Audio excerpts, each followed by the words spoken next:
podcast with Amanda, Shandy, and Colleen. My name is Colleen. My name is Amanda. And I'm Shandy. Welcome to the show, everybody. This is Season 6, Episode 13, episode number 238. How's it going? Pretty good. Pretty good. Nice. It's our 613 episode, so I hereby dedicate this to Zachary Lew, who was born on June 13th and made his triumphant return today to the Survivor JJC bonus for those patrons. I saw that. Oh, fun. He talked for a full 10 minutes. It's been, the last time we did one was April 2020. So it's been a year and a half, basically. Wow. A solid minute. Yeah. And, the way he conducts himself, his memory retention, a lot of it has definitely, it's a lot better. He still fidgets in his chair. He still mentioned that he farted at one point. So, he was still a little boy, but he was like, I just tooted. And I was like, shh, you're on air. I really feel like that's not too different from us. I know, right? He's just trying to prevent another fart gate, really, is what he just doesn't want any of that drama. Like, I'm putting it out there. He's putting it out there. Honesty is the best policy. Exactly. We have a very open environment. Although I gotta say, though. Oh, go ahead. Oh, no, I was just gonna say, it was actually really exciting that Survivor was back. I was more excited than I thought, and I loved listening to you guys. So I'll have to listen to your bonus episode. Yes, please do. Oh, that reminds me. I promised my mom about 30 minutes ago I would send her the link. Shit, I never did. I'm so sorry. I got to do that while we're talking. It's all good. But yeah, no, he's my son. The end. I love how it's a whole family affair. And the Survivor JJC dynamic is my favorite. Thank you. Fun to listen to. We have fun. And Jay's into it this year, which makes it a lot better than last year. That year and a half off was, Yeah, it was good. Good for him. We fucked up, though, big time on that episode. So when I was rewatching today, I 100% completely missed that the reason that Jeff decided to stop saying guys was because Ricard said, here's why I think you shouldn't say guys anymore. And I don't know. I was watching. I was there. I don't know how I missed it. I blame Twitter. I think that I'm just used to not paying attention at the beginning of challenges, and I was just on Twitter and not listening. But we spent a good portion of that episode being like, why would Jeff change his mind out of nowhere? And turns out it's not out of nowhere. No, but it's still it's still a relevant conversation, because it's why didn't he just do it if he wanted to do it? It feels so gimmicky. I don't know, yes, it feels like a huge gimmick to ask them, and like you guys said, there's a power dynamic. Of course people aren't really gonna feel comfortable saying anything. Also, wwhy is he asking them? And then also queer people aren't a monolith, so maybe some people are fine with guys and some people aren't. 100%. And so it was just I don't know if Ricard was prompted, I just have to wonder what conversations went on in confessionals, if producers were were you really okay with that? Because it feels like they wanted someone to say that it wasn't okay. And so then finally, when it happened in the challenge, is well, I agree with you. It's well, if you fucking agree, then why did you even ask? Right. So part of me is so did he, was that really his words, or was some producer hey, if you're not okay with this would be the time to bring it up, if you know what I mean? I wouldn't be surprised. I don't want to take anything away from Ricard, and he did an excellent job of talking about He spoke very well. I can't believe I missed it the first time. Fuck you, Twitter. especially with your Ricard love. Yeah, I can't believe you missed that. But no, but I don't know. It was just when I sat down to watch it, I was oh yeah, that's right. I really do like this show. This is exciting. I'm so happy to be back. And then there was that stuff with Jeff, and I was oh yeah, this is what frustrates me about Survivor. So yes, to catch Amanda, it's still reality television, right? To catch Amanda and anybody out there listening that doesn't know what we're talking about, Survivor came back last week, and it starts off in like the opening scene, and one of the things Jeff is like, so what's one of my most famous catchphrases? And people are like, come on in, guys, which they were clearly fed, because that's not even the catchphrase I would have gone to. Oh, but, like, okay. And all the fixins? Right, all the fixins. You had puzzles saying all the fixes. You gotta dig deep. I would have gone with you gotta dig deep. That was what I was shouting out from home. But anyway, he's like, what's one of my most famous catchphrases? And everybody, like, shouts it out in unison. Like, you know, they're all very well prepared. And he's like, so, you know, this is a new era of Survivor and in society. And how do you all feel? And it's a very diverse cast. Actually, it is probably one of the most diverse casts in terms of, like, all ends of, like, the racial and sexuality spectrum. And it's like, how do you feel about me saying the word guys? Is it time to change it? Is it time to not? And this one woman responds, and she's like, you know, as a queer woman, I'm fine with it. I'm fine with you saying guys. It's iconic, and we know that it's not like, you know, meant to be like pejorative or whatever she said. And he was like, you could tell Probst was kind of disappointed. He was kind of bummed. He was like, oh man, I wanted my big opening moment to be like, I'm so woke now. And the moment kind of passed. And he was like, okay, I guess I'll keep saying guys, right, guys? You sure, guys? You don't want me to stop saying guys? It was, you know, it reeked of like, womp womp. I tried. Yeah. A big old nothing burger. And then, which, mind you, these people have not yet interacted. Right. So, like, you don't want to be the odd guy or gal out who's exactly. like, oh, yeah, I have a problem with it. Right. You don't know how the other people are going to react to that and to you saying that. So, like, you don't say anything. Exactly. And then they get to the challenge, and the immunity challenge, and all the 3 tribes are there. And this one guy, Ricard, he's like, you know, I was thinking about it, and I don't think you should say guys anymore, and here's why. It's not inclusive, and blah, blah, blah, blah, blah. And Probst, you could see, is just, like, got that, like, golden, like, halo light. He's like, oh, this is what I was waiting for an hour and a half ago. So just hitting all those boilerplate words. Yeah, pretty much. So anyway, by the end, inclusive. We need to come up with a more intersectional term. Exactly. And then he was like, all right, so I'm going to stop saying guys. And if anybody out there is upset about it, you can @ me on Twitter, but I'm not going to read it. And I'm like, oh my God. This is a new era for sure. You're right. It is a new era. I agree with you, Colleen. No, I loved the fourth wall breaking. I don't care if, like, people are not supposed to like that. I always love it 100% of the time. I do, like, too. Break the wall, talk directly to me. I will eat that shit up. I want to see the production. Like, it's all good. Yeah, it's kind of cool. I know it's a TV show, so. I don't know. After 20 years, it's kind of cool to see how the sausage gets made in a way. Yes. Yeah, definitely. It was fun. It was different. Exactly. I mean, if they were going for, like, you know, something fresh and new, then do more of that, less of, like, the gimmicky, like, oh, do you think it's okay for me to say guys?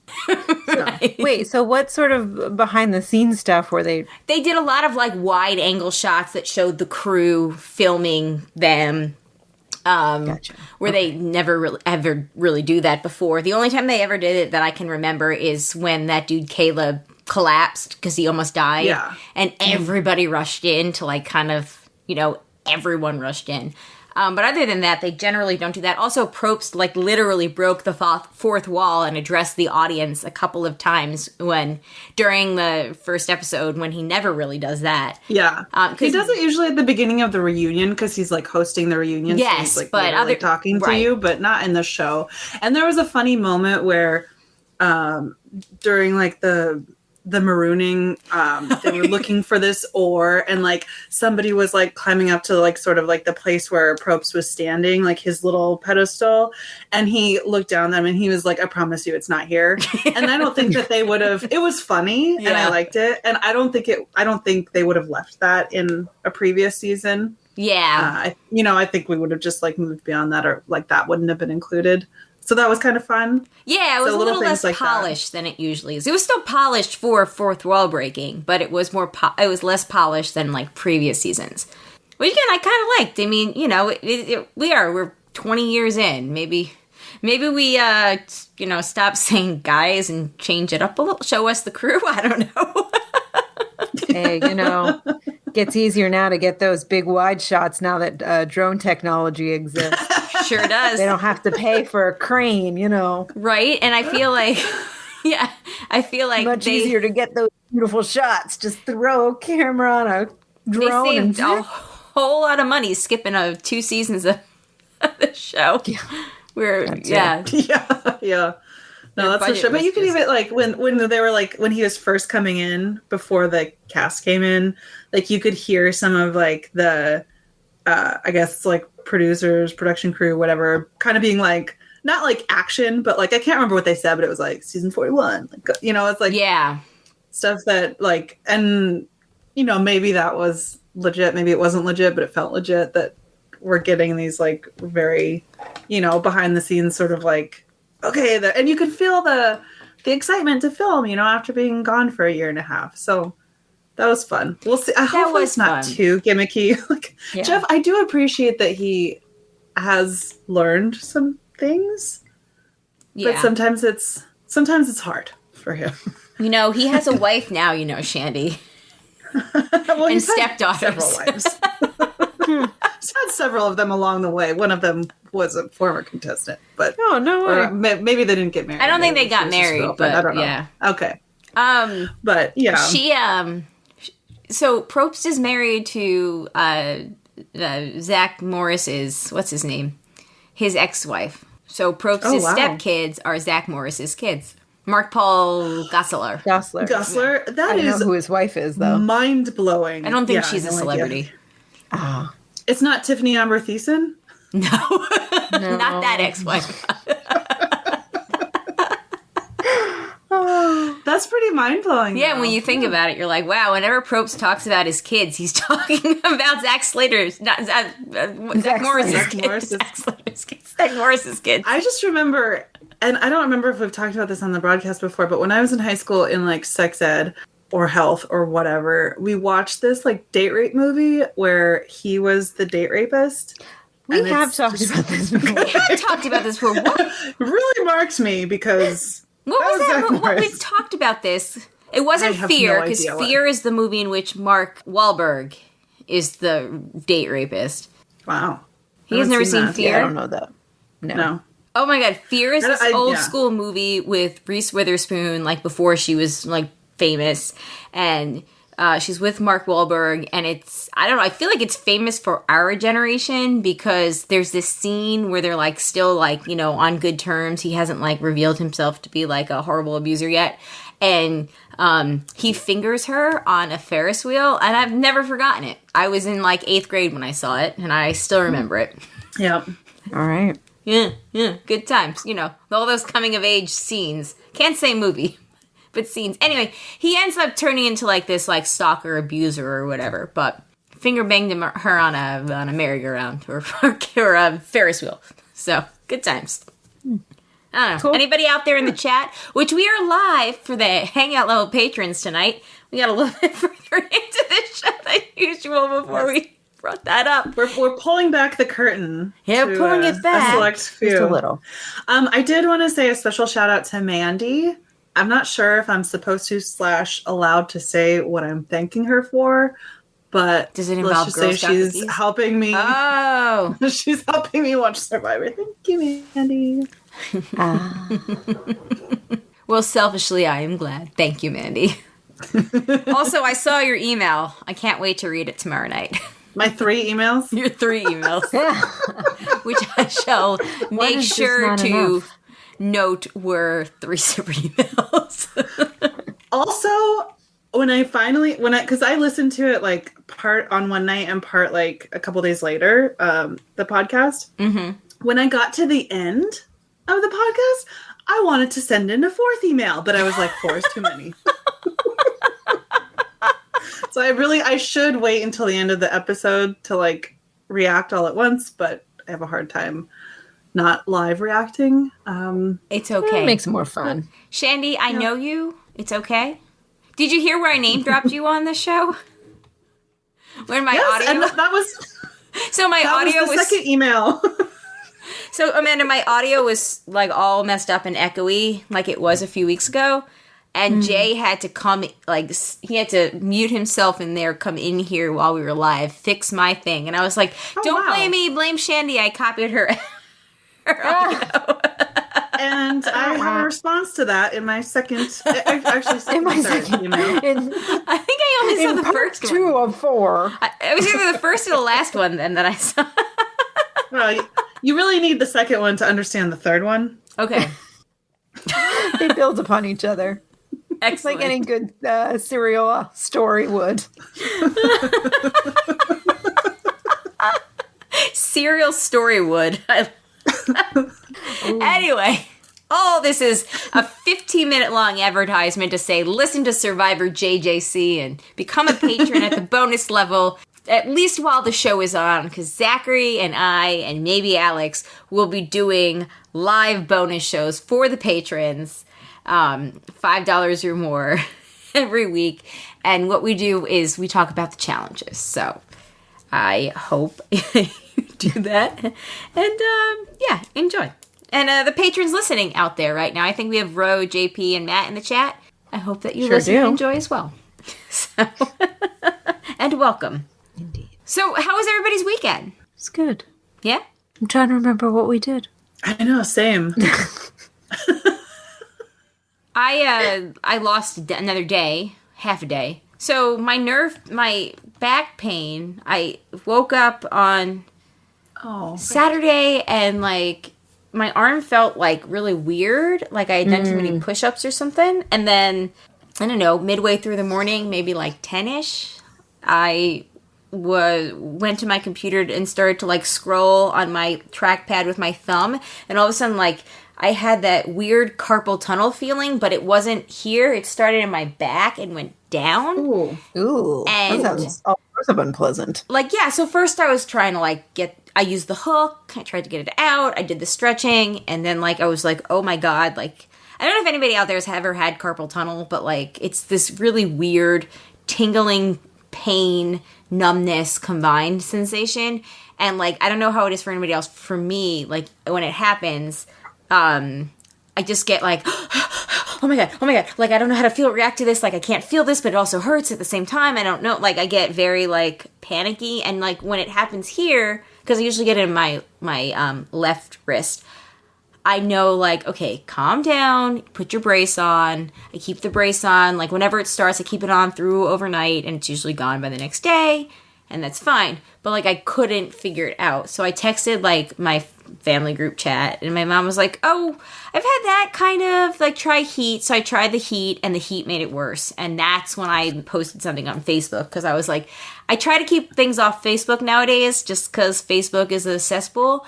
And I was like panicking because I was like, oh my god, now it feels even worse with the heat. So I ended up posting something and being like, you know, can anybody give me any suggestions? And my next door neighbor, who also, whatever, don't need to talk about that, but she's still as anti-vax as ever. She gave me her foam roller, which helped a little bit. And then I ended up taking 4 Advils and 2 Tylenols. And that slowed it to a dull ache. So that like got me more functional. And then once that wore off, I took an Aleve that night, and the Aleve actually helped. But our friend Dr. Moira, who you guys probably don't know, Dr. Moira, she's an old school podcast listener. She came to the early meetups for a couple years. She's a general practitioner in Canada. She randomly called me and was like, hey, like, I saw your post and I saw your thing about being injured last week. Like, do you mind if I give you some tests over the phone? So she like ruled out carpal tunnel itself, and she ruled out a couple, like she gave me some, like told me, I don't know if I did them right, but she was like, you know, we're just obviously like follow my instructions and see what you can do. And we did that. And then she's like, okay, so you don't have this or this. My guess is whatever happened last week, because you have knots there still, this probably indicates there's still swelling, and it's probably just pinching up on a nerve, and, you know, your nerve is just going, like, wackadoo, and it's going to take about 6 weeks of this happening on and off to heal, so take a leave. Don't take it for more than... Anyway, so she gave me some really good advice about it and made me feel like, I wasn't like, about to have a stroke. So that was great. Like, I was in full panic mode. I don't understand what's going on. I'm getting old is all I can say. And that was my weekend. Other than that, we took Alex to get a haircut. She cut his hair about 2 inches shorter than I asked her to. But... That's a lot, actually. When it comes to hair, 2 inches is pretty sizable. I wanted it. He wanted it. We still wanted it like chin length for him because it was getting long. And I said, please, cut it about here where he can still tuck it behind his ears. And it was somebody different because his normal person, yes, he has a person. She wasn't there this weekend. But we have hair day this week, and I don't have the luxury of my old job take him at any point during the day. It's either, 6:30 at night or on the weekend. So weekend it was. And yeah, he was kind of scared because he didn't know this one and he knows the other one. And he ended up turning his head real fast. And I think she fucked up but didn't want to but was trying to play it off. And I think it was his fault. Like, I don't think she messed up, because she didn't get my instructions. I think when he jerked his head, because I saw it was her very first cut, when he was just like, it's like, well.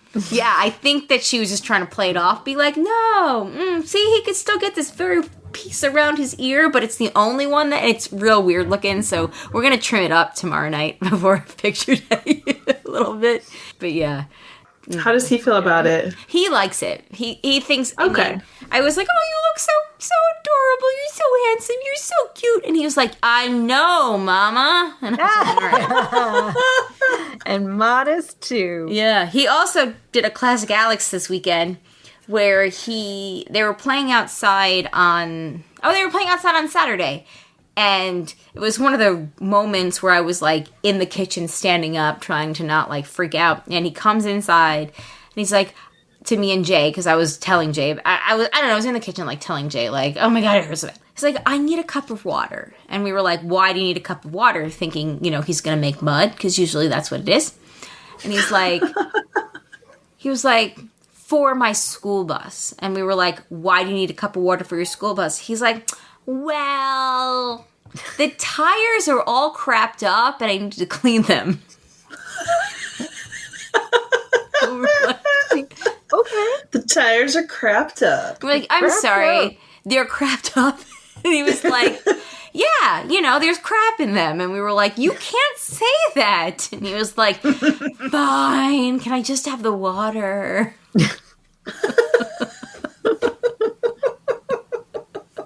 Oh, cute kid.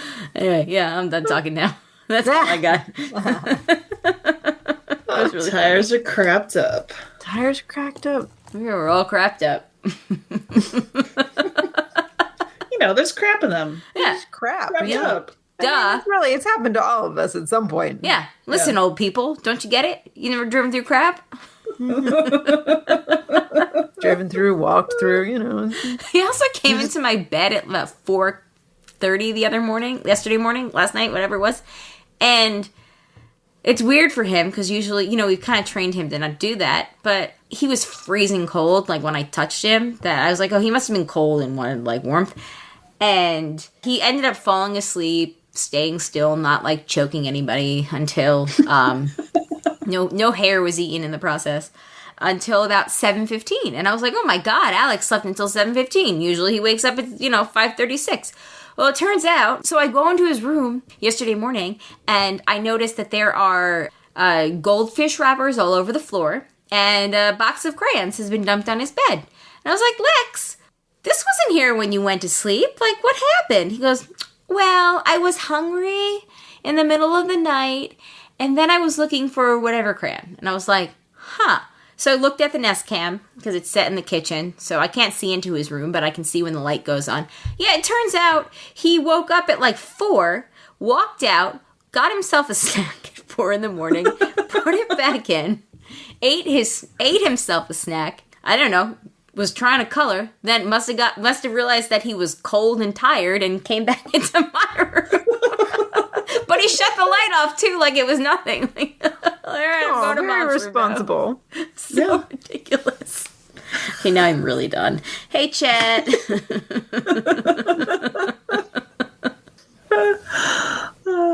at least he didn't waste any electricity. That's true. He's being a responsible citizen of the world. We have been talking about, because some days I'll come home and every single light will have been on from that morning and then be on. And I'm like, oh my God. Like, because I leave first and I usually get home last.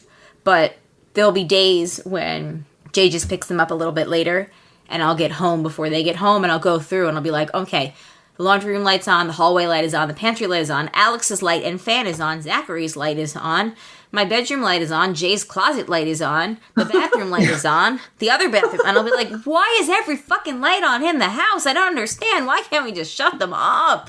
It's one of my pet peeves, because my parents taught me, my dad specifically, early on, to always turn a light off when you leave the room. Yep. Yes. Yeah. And that is why you always turn the light off. There you go. Yeah. There it is. Can we get like a Arrested Development commercial? Is it Gene Parmesan that does that? Yes. And that's why you always... If you always leave a note. Oh, dear. Oh, dear. Oh, dear is right. Anyway, yes. What's up with you guys? Sorry. We left the city on Saturday. We went to a friend's house for a little cookout. So that was really nice. Nice. The weather has finally gotten nice here. Yay. It went from just like sweaty and gross all summer, and now it's like a very comfortable temperature, and it feels really nice to not be sweating all the time and smelling badly. So it's nice. It's nice. Cool. Fun. Yeah.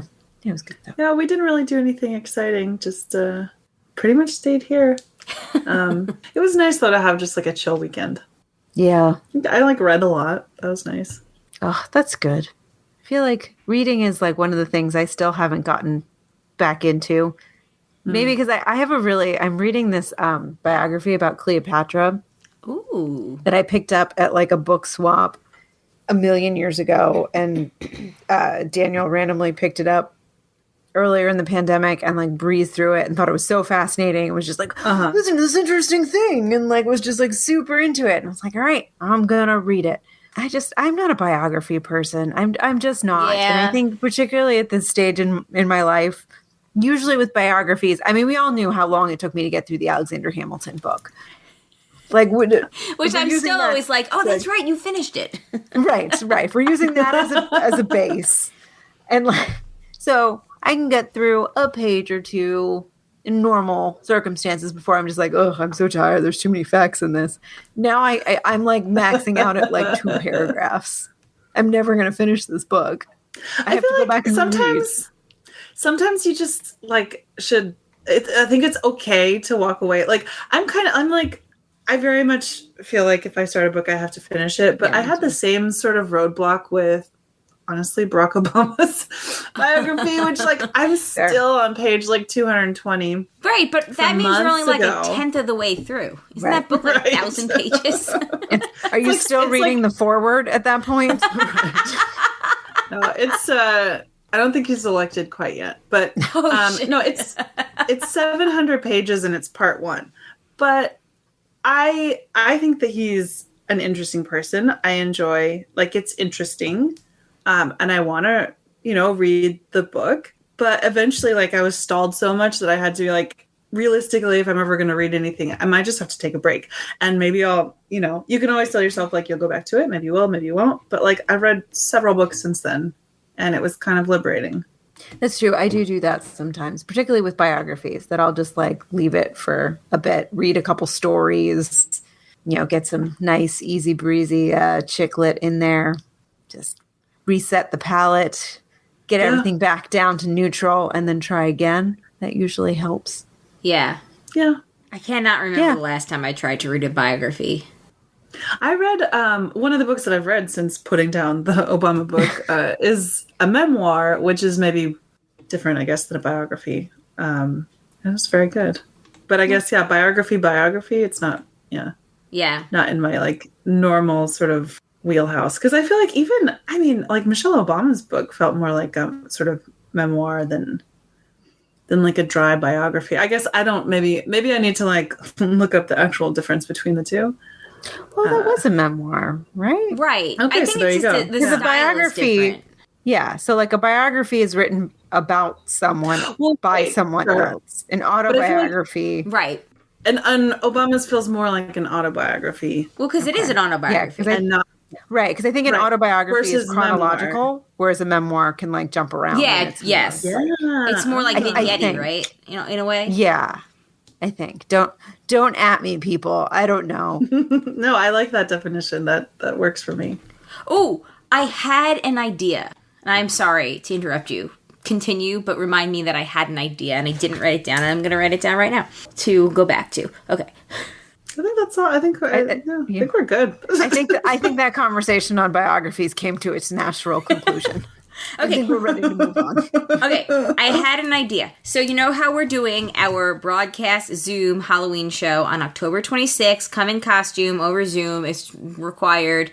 What if the episode that we record on the 19th, we make it a Halloween movie episode, like we did the Christmas movie episode, but with Halloween movies, and they don't have to be scary horror movies, we could just find Halloween movies, like, you know. I like it, like Hocus Pocus. Like Hocus Pocus, which I've example. never watched. But maybe I can. The Great Pumpkin, Charlie Brown. Also, wait, let's go back to that. We talk about this You've never seen literally Hocus Pocus? every year. I have still... Well, and apparently, I just can't compute that you've never seen this movie, so I immediately forget that you said it. because- Okay. Colleen, it's What? so good. Okay, so so good. here's the backstory, which I feel like now season 6 is the 6th time I've told this story. Okay, so back when that movie came out, and I was a little girl, my grandpa took me and my sister Caitlin to go see it. And the very first scene scared the fucking shit out of me so much that I cried and they made us go home. That does sound familiar. I was the same age when it came out, and I remember being like, witches.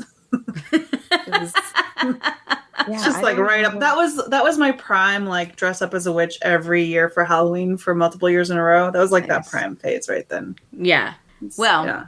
Good stuff. I'm willing to watch that, but Matt in the chat said a couple things. First, going back, he said it was J. Walter Weatherman that said that's why you always leave a note. That's right. I knew it. Gene Parmesan didn't sound quite right, but I could not think of the J. Walter Weatherman. Yeah.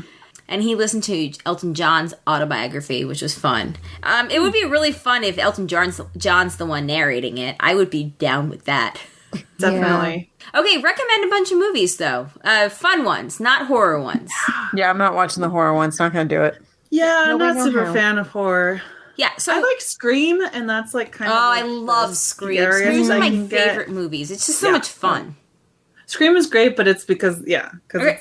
So this show is coming out in August. I always mix them up. October 1st, which freaking crazy to me. Yay, October. God, we're gonna be in the last quarter of Jason's 2021. I know. This year flew by. Sure did. Okay, so you have until October 12th, that show that we record, to get us your recommendations. But start sending them in so we can start watching them. And then when we record on the 19th, we can do a special Halloween show episode. Halloween movies episode, rather. Let us know. Send it over email, not in the chat, because I'm not going to save this chat or go back to it. But Matt said that we're on Jason's O. Ooh. Ooh. Jason's O movies. Let us know. Hit us up, Jason's O movies. Like, let us know. The broadcasters looking forward to it. I like those. Yeah. Or comment in the Facebook group or whatever. Let us know though, because I would watch some fun movies, like Hocus Pocus-y type of movies. I'm sure there's Christmas movie, Halloween movies. Adam Sandler came out with a Halloween movie last year. Oh, Really? what's it called? With Netflix. Dewey something? I don't know. It was like a return to like old school, like stupid Adam Sandler movies, but it was very watchable. Okay, cool. Okay, Yeah, it was good.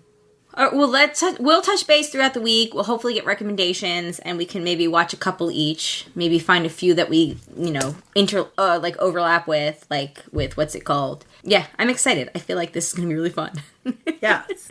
I like this. I wonder if there's a Halloween Prince movie. Oh my god. Oh. Okay, I'm looking now. Yeah, please Or look. a Vanessa Hudgens Halloween movie. Like, please. Yeah, and any of them. Oh my goodness. Oh my god, yeah. Let's do that. Okay, let's plan on that. What did I say that was going to be? October 19th? October 19th, we're going to record that. So get us your feedback. Preferably as close to October 14th or 15th as possible. So that way we have several days to watch up. Although, give us a weekend. I'm not watching movies on a weeknight. Can't do it. Too tired. Fair. Also, sorry, I feel like breaking news, because I was just looking in Netflix to see if there was like a Halloween Prince. Yeah, there's a Muppets one. Oh, and Disney Plus. Okay. I'm gonna watch the Muppets Haunted House with my kids. I clicked on coming soon. New arrival today. Britney versus Spears. Oh yes, Yeah, the new Britney documentary. Do you want to watch that for next week? That's up today. Do you want to watch? Do that? We sure could.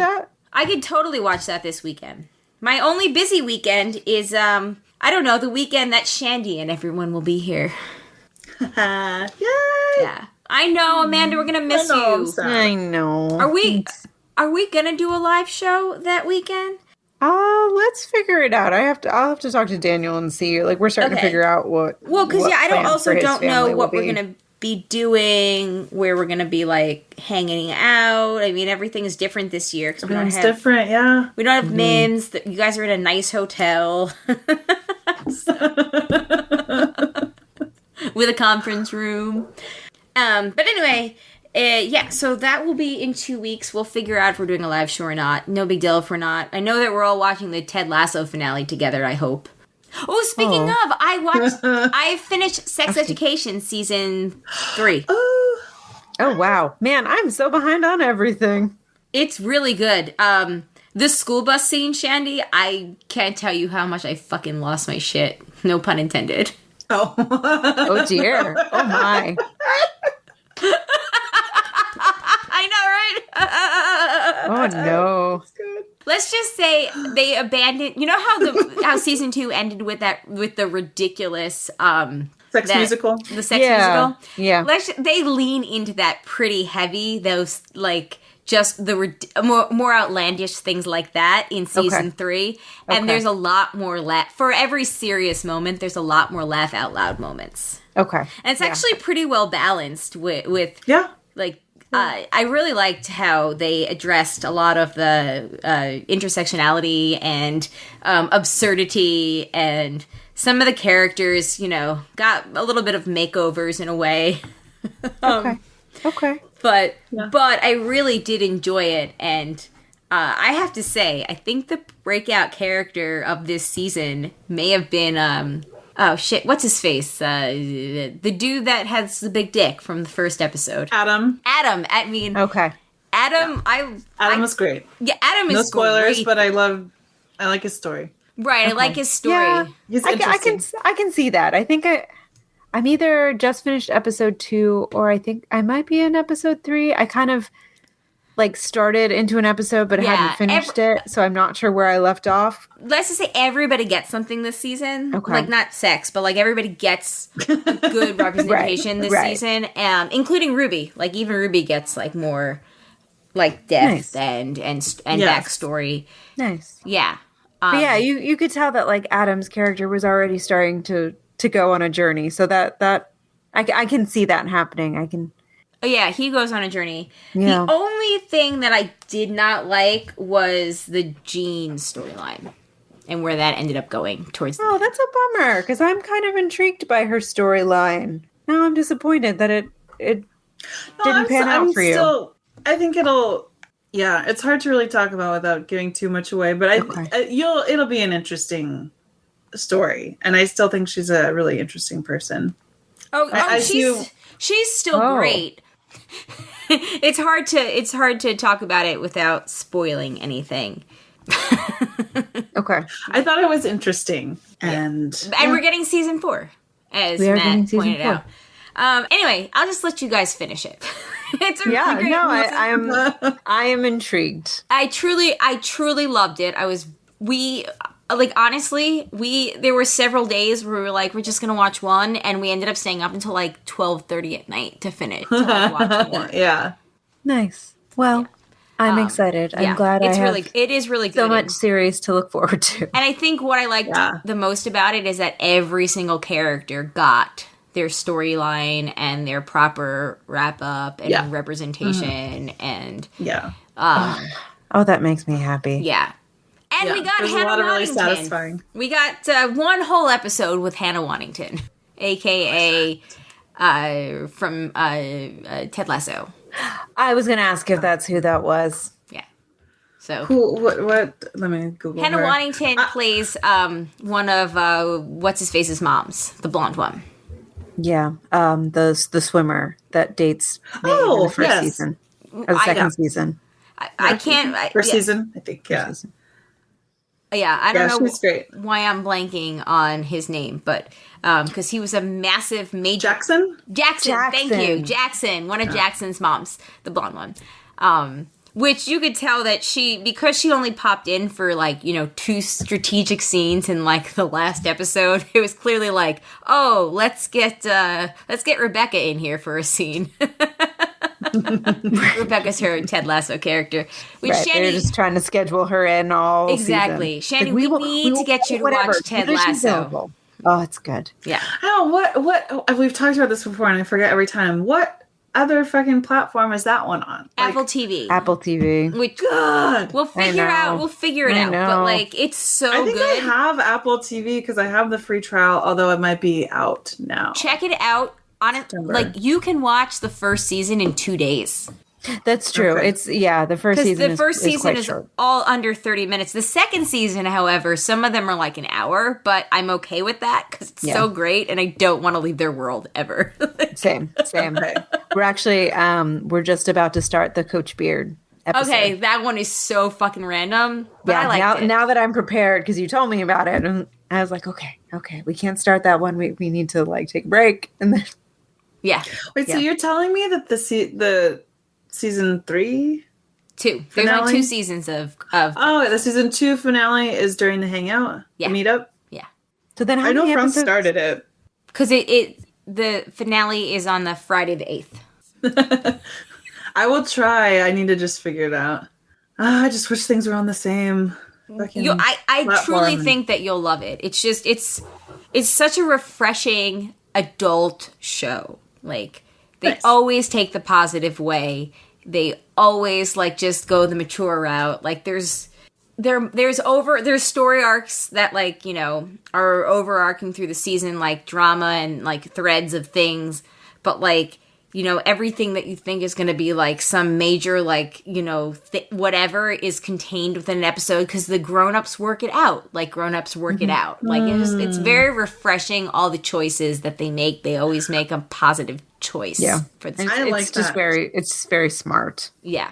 It really annoys me in shows when there's like, and this is like almost all shows do this, where so much of the conflict comes from lack of communication, but just like basic communication, not even difficult communication. Right. And that fucking drives me nuts as like a device to use in making a show.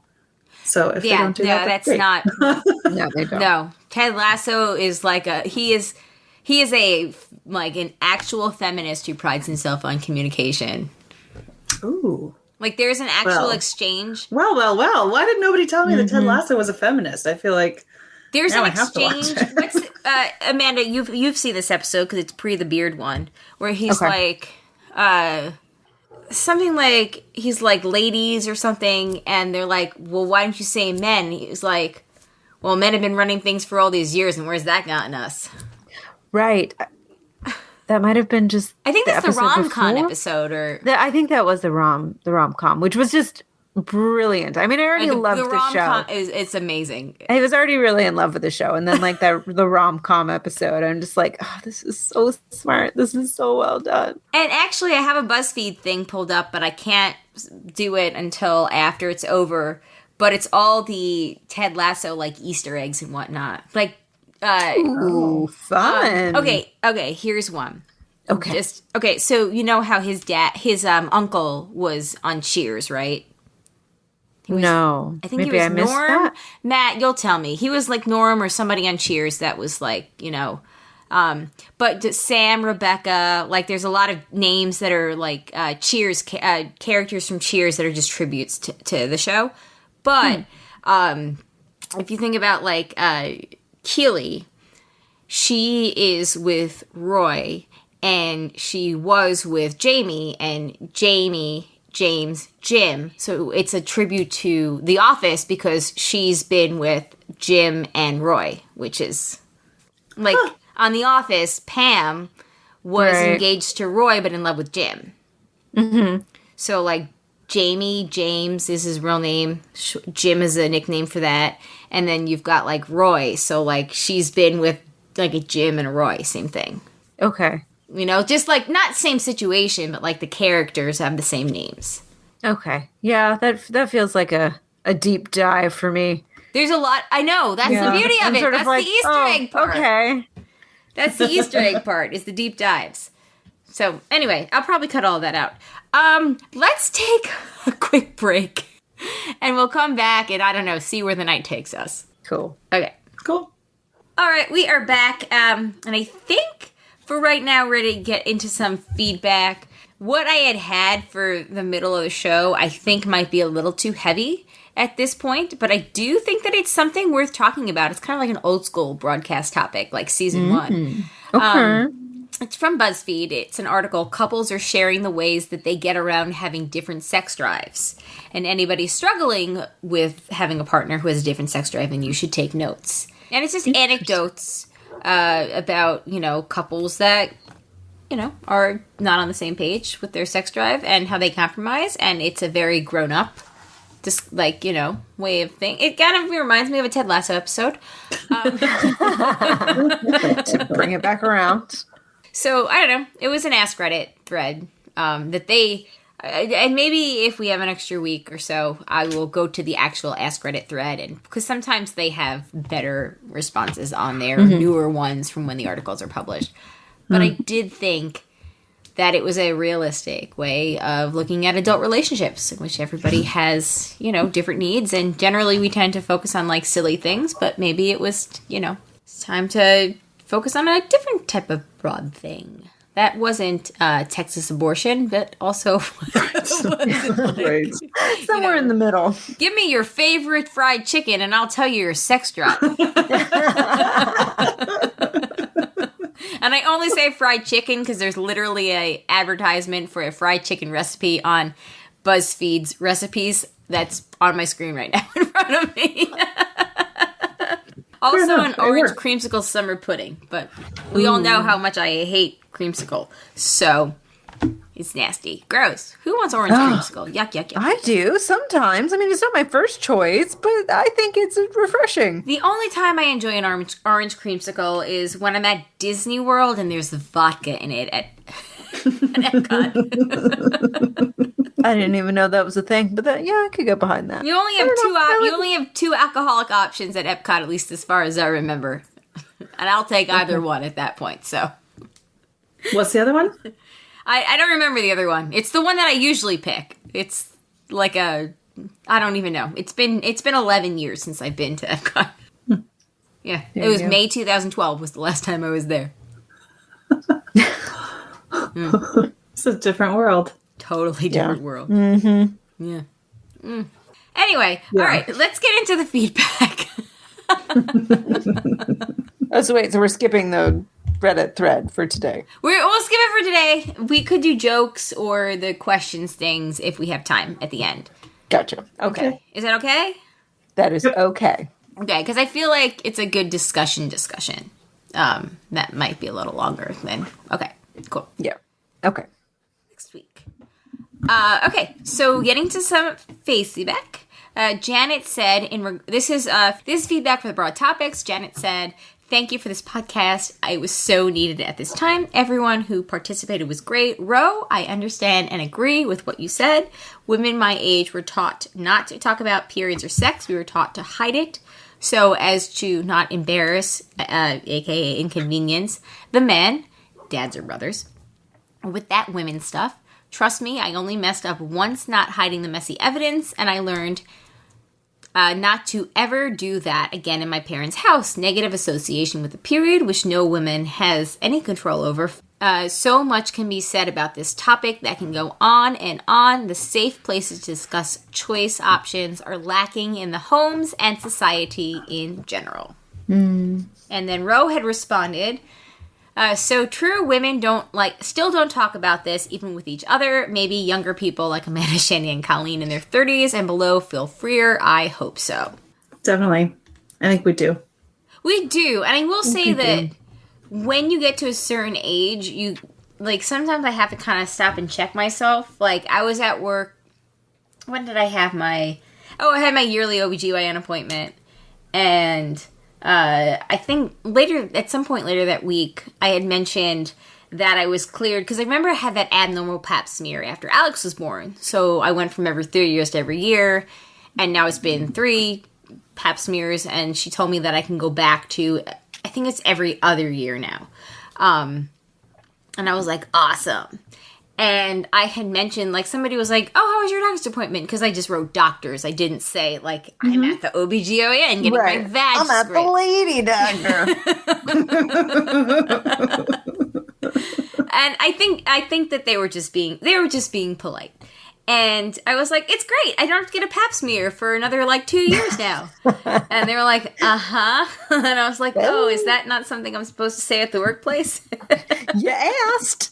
Exactly. That same week, they must super think I'm a weirdo because this happened within the same week. We were talking about medical insurance and procedures, and I was talking about, oh, that's my, hey, the show's been on for an hour alarm.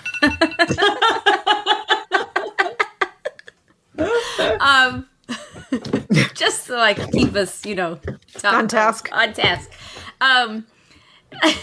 We were talking, again, and I was like, oh, I had laparoscopic surgery twice. The first, and this one woman was like, yeah, I had to get my gallbladder removed. And I was like, yeah, I had to have a hernia the second time, but the first time I had to have my IUD removed. And it was silence. And I was like, and then she was like, oh, that's why I always, and she's young. And she was like, yeah, I always talk to my friends. I'm like, shouldn't you just be on the pill? IUDs could be bad. And I was like, no. I have another one right now and it's fine.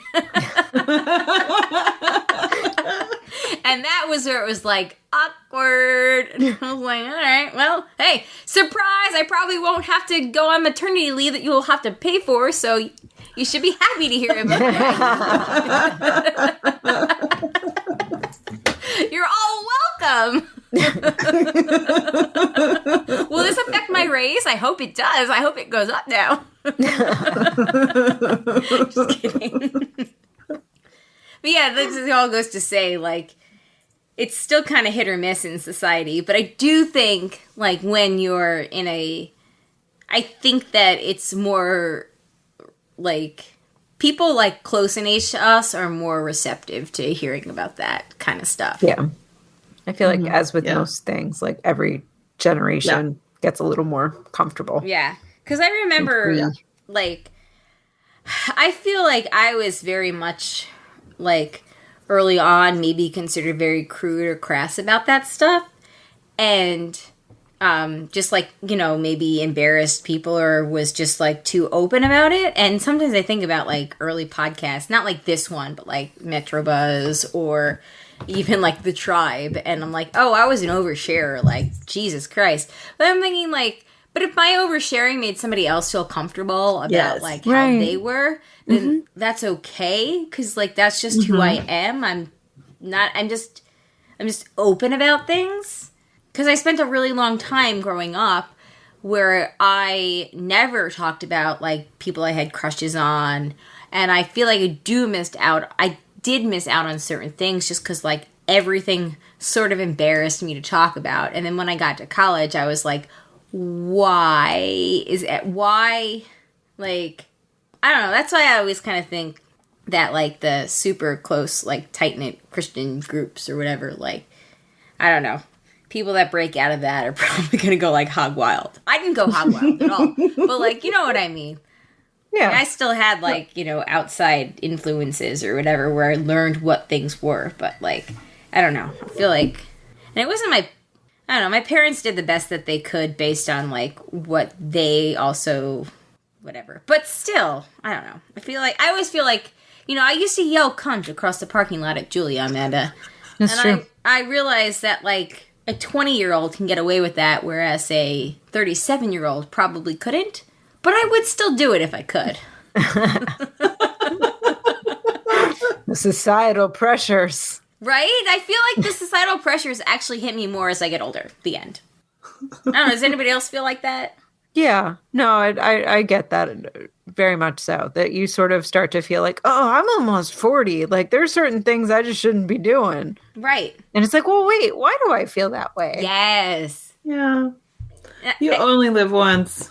I used to have, like, these sparkly... That's all we got.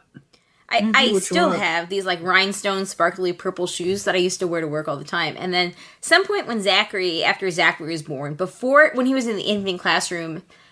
Like, I got really self-conscious and stopped wearing it. I was like, oh, I'm somebody's mom now. Maybe I shouldn't be wearing these, like, stripper shoes, even though they're flats. They weren't heels, they're flats. But they had rhinestones. There you go. Not stripper shoes. Right. They were rhinestones, and I loved them. But I was like, oh, I don't know these other, parents in this classroom. So maybe I should just, like, tone it down and be more under the radar for my son's sake.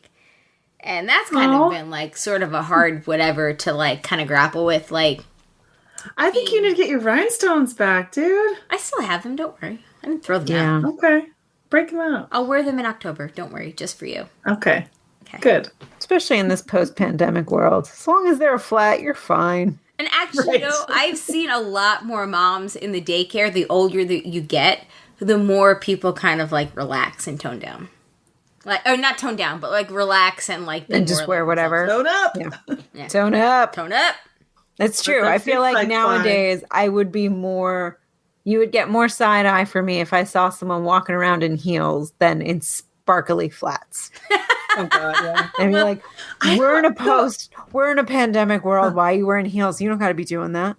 Yeah. Love your Even feet. without the Love pandemic, like I've never understood, and women have told me that they're like more comfortable. Like I can think of two people who have told me that they're like super comfortable in heels / more comfortable in heels. And I'm like, I want to believe you because I want to like believe what you're telling me about your lived experience. Do you have like a flat arch thing where you're like, prop me up? But like, how is that actually possible? I don't know. Anytime I see someone in heels, I'm like, you do you, but you must be in so much pain. I feel sorry for you. I think it depends on the heel. Right, if it's a really expensive heel, just like really expensive shoes, like or anything really expensive, like at some point, you're not paying for the name, you actually are paying for the quality. For the quality, yeah. Like my Rothy's.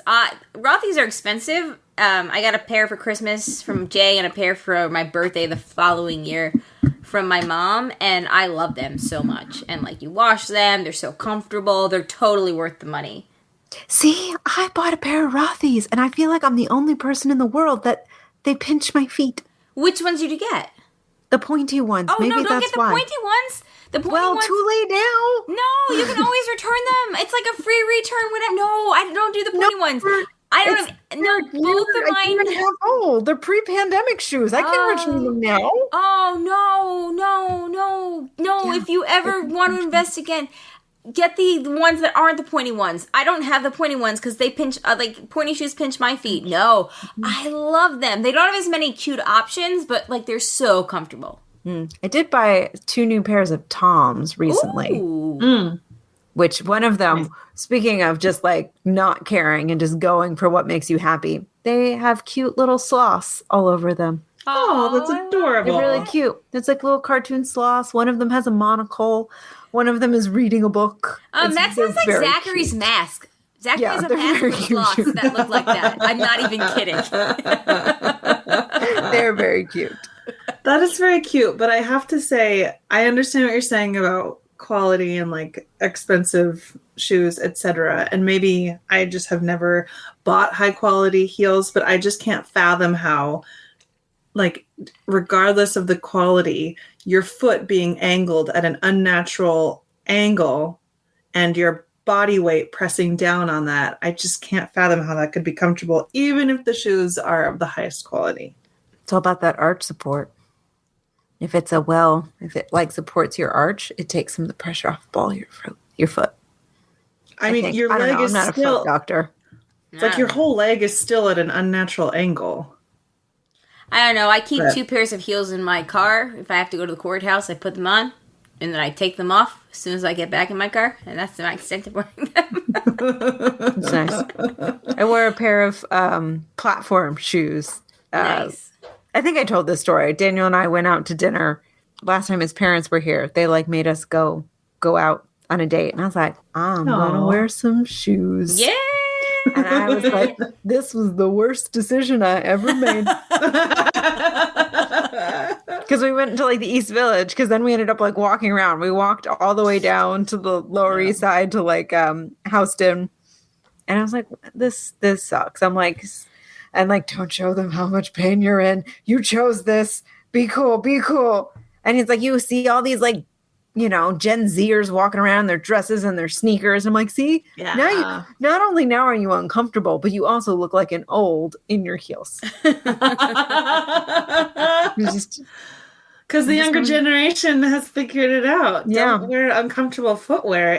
Life is too short to not be able to walk around comfortably. Yeah. I didn't think we were going to do that much walking. That's why I went for them. Also, I remember them being more comfortable. I think a year and a half of inside. And you're still like swelling on and off because of like nursing and whatnot too. So that affects your feet.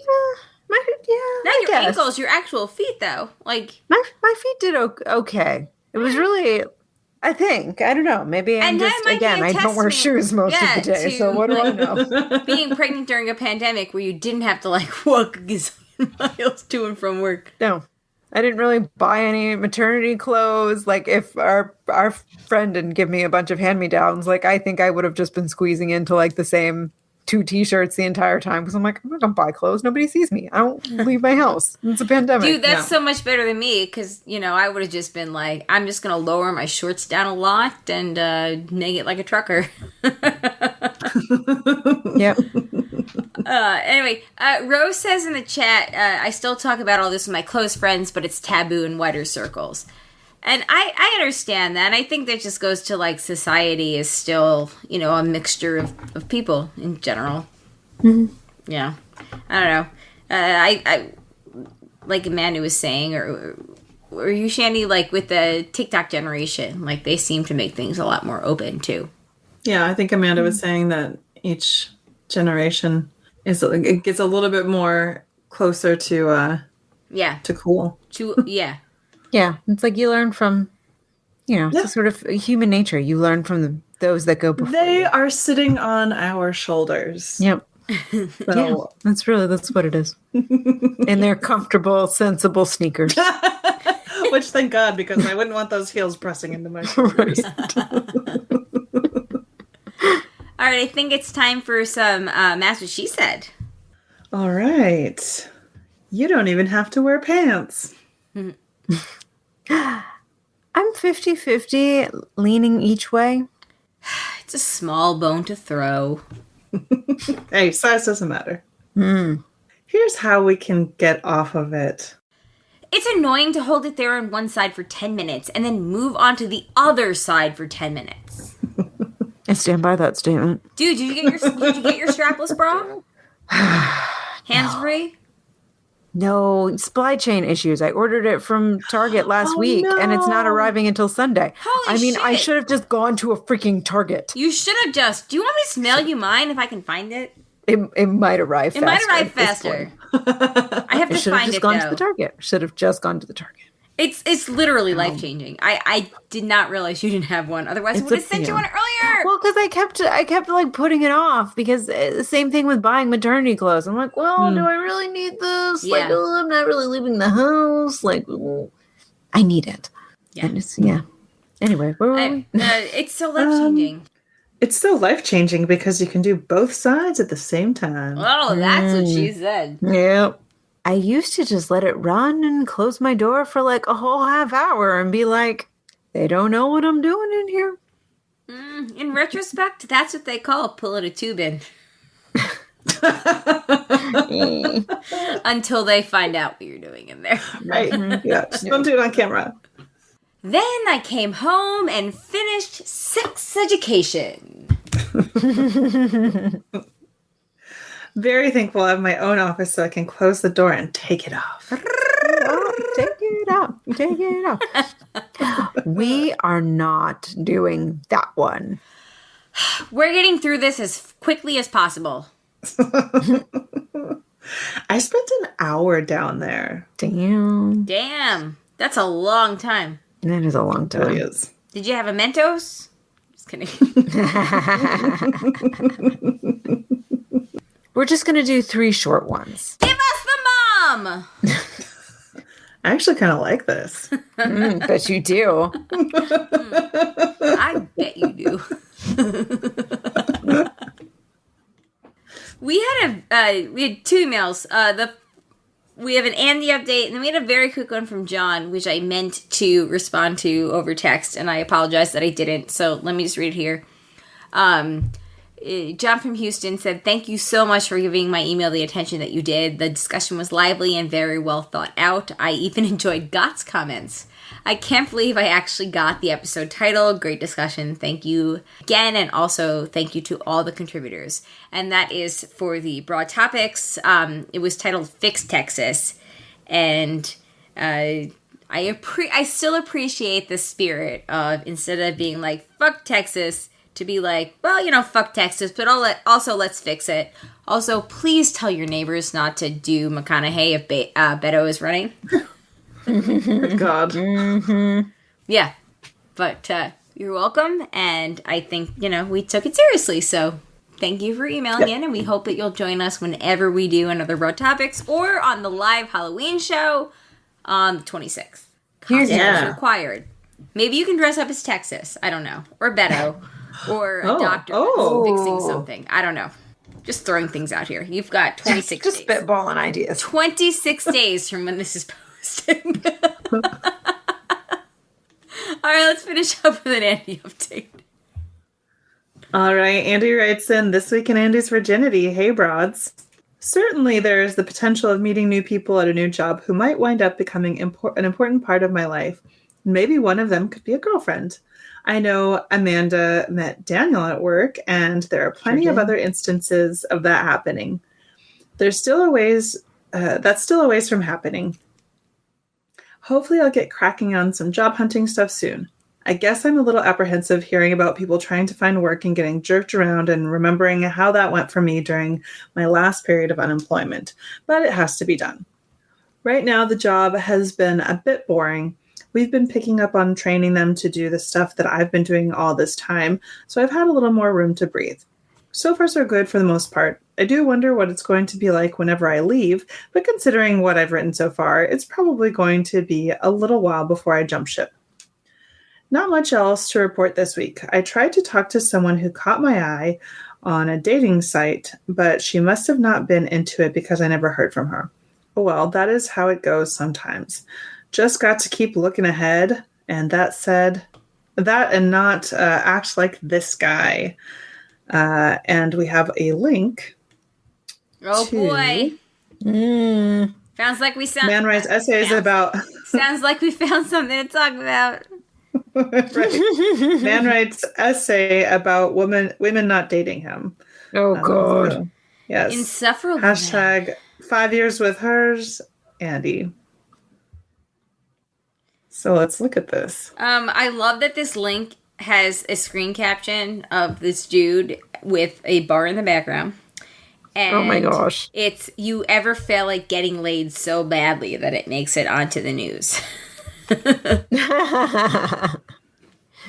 Oh dear. Oh no. Dating is often difficult, sometimes hilarious, and frequently disappointing, but we still soldier on, updating our profiles on Tinder and Bumble, hoping to meet a like-minded soul out there to build a life with, or at least spend an evening with.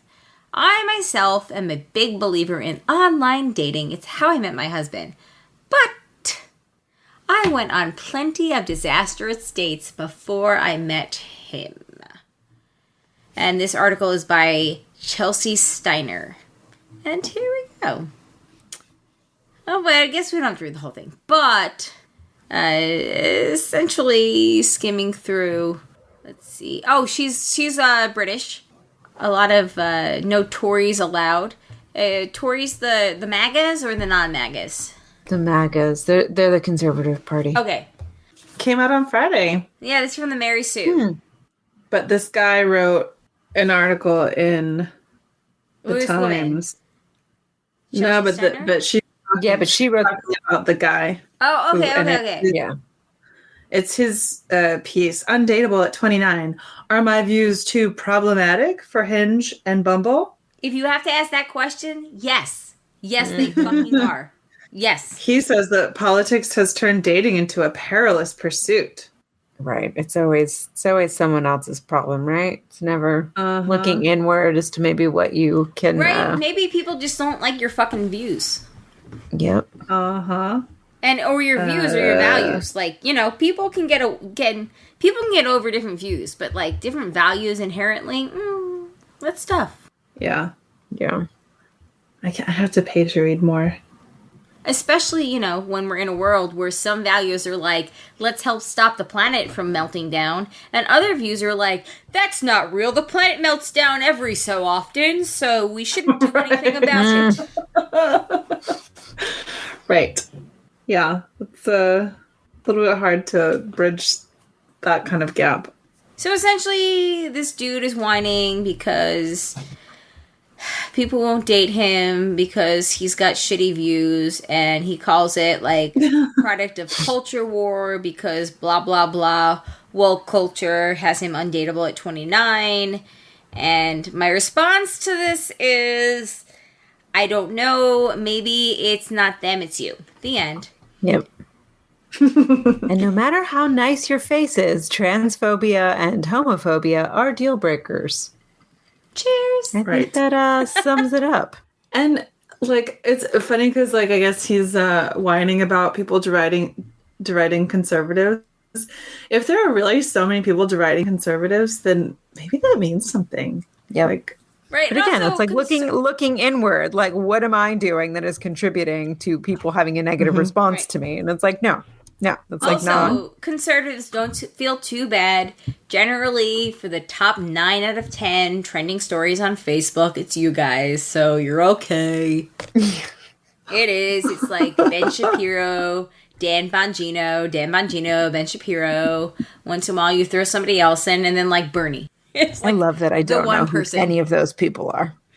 Well, I only know who Ben Shapiro is because we've talked about him before. Voice, and oh my goodness, women with wet pussies, they need a doctor. But yes, if it weren't for our weekly conversations, I would not know who he is, and I don't think my life would be lacking anything. He is very frequently like 5 out of the top 10 most read things on Facebook. So, Jesus, and Dan Bongino, who is like the former like social media person for the Trump administration. Is he from Long Island? He has such a Long Island name that I'm just going to go with it. He has such a Long Island name. Such a Long Island name. Yeah, yeah. The Tory dick. Yeah, exactly. The Tory dick. If somebody doesn't want the Tory dick, don't, maybe they're telling you to eat shit and die. That's where I was going with. Yep. If your political views suck, you might actually be undateable. Anyway, on that note, next week, I think that we should, have a more serious discussion with the couples having with different sex drives, because that's something that as we get older is a thing that happens, and even as we're younger is a thing that happens. I don't know. Does anybody want to read that BuzzFeed thing next week? Sure, let's do it. All right. Anyway, thank you everybody for joining us tonight. Get us the Halloween movie suggestions, the fun ones, not the horror ones. And we will try to have a really fun Halloween show on the 19th before we have our Zoom Halloween show on the 26th. The broadcasters3@gmail.com, or give us a call 331-276-2373. Thank you to the patrons. As always, we appreciate it. If you'd like to become a patron and you want to hear the bonus episodes, so you can be live in the chat with us now. We have monthly bonus clips. Survivor with J. Jack and Colleen also does bonus shows while the show is on air with my son Zachary, as aforementioned. Rebelcast After Dark does a live show. Their bonus extensions are oftentimes longer than their actual regular ones, so if you're into that, yeah. All the shows on the network, they try to do something for the patrons. Not everybody goes every year, but when they are in season, they try to do something. So there is that. Or if you want to just support the show in general, patreon.com/JNJack. Thank you to the patrons that contribute a certain level, and that would be Eckhart Rigner, Tack from Tokyo, currently of France. Maggie the Magnificent, Joanne with the Plan, and Ed the Creepy Mailman. Thank you guys so much. We appreciate it. Looking forward to our adventures in Raleigh in early October and whatever comes beyond that. Yeah. So thank you all. Hope to see you soon. On that note, my name is Colleen. My name is Amanda. And I'm Shandy. Peace out, everybody. Bye.